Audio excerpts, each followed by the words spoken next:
So, as the Australian tradition, we're going to have to shorten everything. So it became Georgie, which was okay. I didn't mind Georgie until someone said, oh, Georgie, porgy, pudding and pie, kissed the girls and made them cry. And I just felt like a bit of a predatory lesbian who ate pastries all the time. And there's nothing wrong with the lesbian bit, but being a little bit on the porky side, I didn't like the idea of chasing pastries. I thought that was a bit rough. Georgie, I wore for as long as I could, and then it became George. George is the boy's name. And I went, oh, George is the boy's name. Oh, yeah, you're really fucking clever.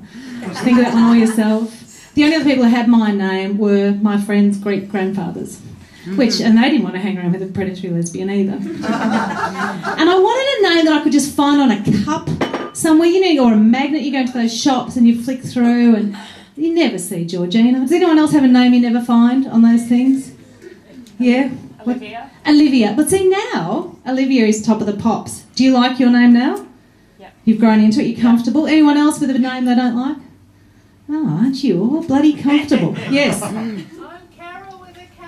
Oh, that's terrible, Carol. I'm so sorry to hear that. Do you know, if you go into the city, Depot... No, I'm joking. Carol's fine. With a K, that was a little bit of... Now, you're not one of the younger generation who have to spell their name Taylor, T-A-I-L-A-A-H generation, are you? So were your parents a bit hip or a bit wanky? I don't want to, you know, I don't want to be mean about them, but Carol with a K, were they trying to distinguish themselves in some way? Yes. Right, okay. No, I know the type. You get along. My mother's name is Andre. Oh, well, see, she was just getting you back. That is mean. She could have learnt to juggle. Do something, earn their attention, you know, the proper way. That's just horrible. Now, obviously, Steele, who's here tonight, he's got a silly name, and he wears it very well. Nobody laughs at you behind your back. Man of. Anyway, what I think, you know, the thing about my name, the thing that really ruined it is I had an older brother who was very intimidating, and I just wanted to hang with my older brothers. You know, and I had one brother particularly who was very mean to me. They would let me play football with them, only if my job was to stand there and let them take speckies on my shoulders, which meant, and you know speckies, you know, you just stand there and I could hear them going, is it going to be a jazz? And I'd be thinking, fuck! And they would leap, and they were very big, and I would fall down and cry, and then they'd say, so you can't play, you're a sook. You're pathetic, off you go. And they could also do that big brother thing. Anyone here got big brothers? I think they can psych you out, especially in ping pong, where you just go to play the game and they just go, you can't beat me.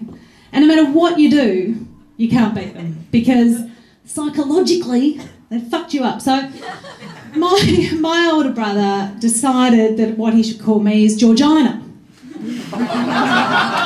Nice. It was good. It was good when he would introduce me to his friends when I was about 12 and say, yeah, this is one of my sisters, this is Georgina.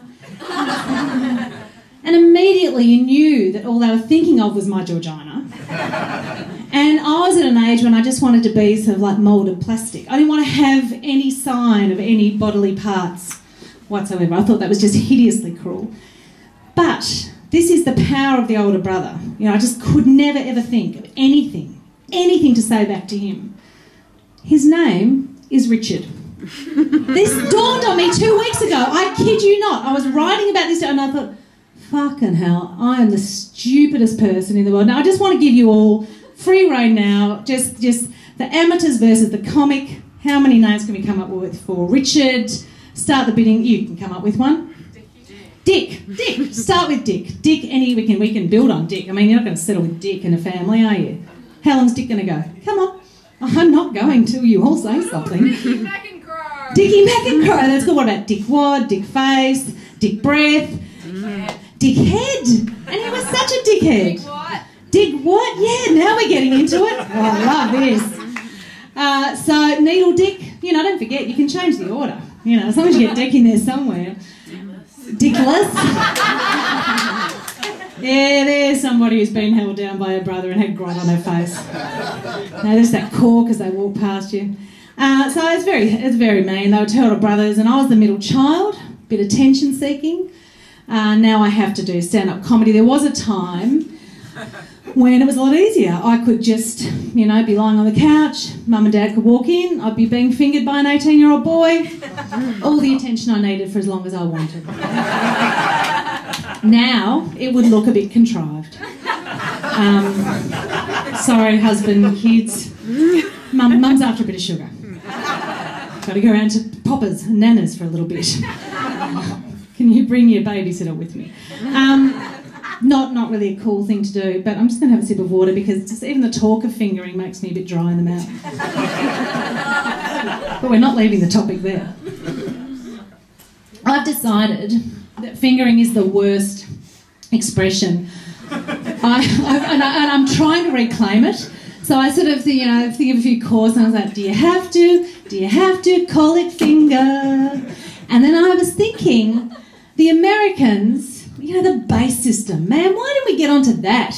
You had titting off, awful expression.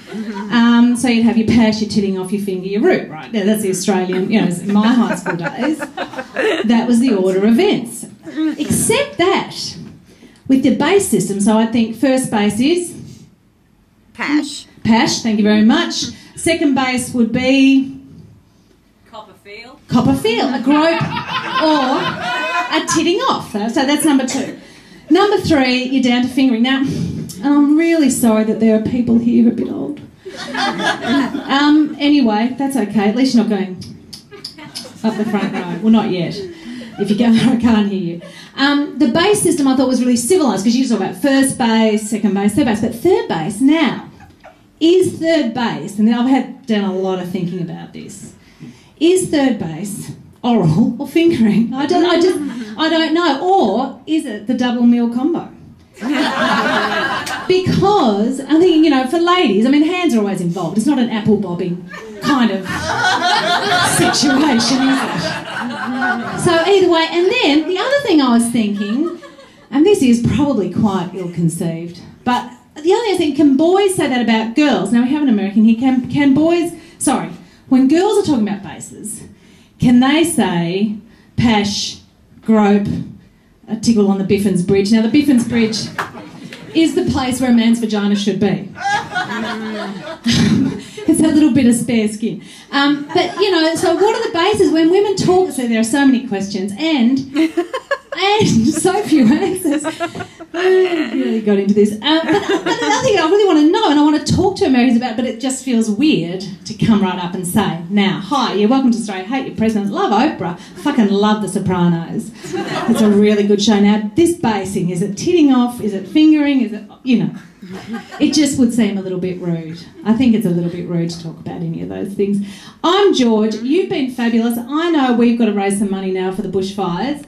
And I think we can best do that by sinking some piss pretty seriously. And before we go, there are some other people I think we need to feel sorry for that have been on my mind. I've been thinking about fat vegetarians, have been bothering me a lot lately. I've got a friend who's very fat vegetarian, and every time she says I'm vegetarian, we do that. You're not lactose intolerant though, are you? And you can see people going, Jesus. Yeah, I know. The other thing I've been feeling sorry for is very, very large ladies with really nice nails with diamonds in them. That's not the reason you're not getting a rouge. I don't think blokes are going, fuck it, only she had diamonds encrusted in her nails. I could overlook the whole 120 kilo thing, but I just really need a girl like that. And I also just want to spare a thought for my dear friend Michelle Wong, who was the only Asian girl in our school who was no good at physics. She always got her vector diagrams wrong, and I just want you to spare a thought for them. As we pour out our sympathy to everyone, don't forget to add those to your list. Thank you very much. I'm George McEncroe. You've been lovely.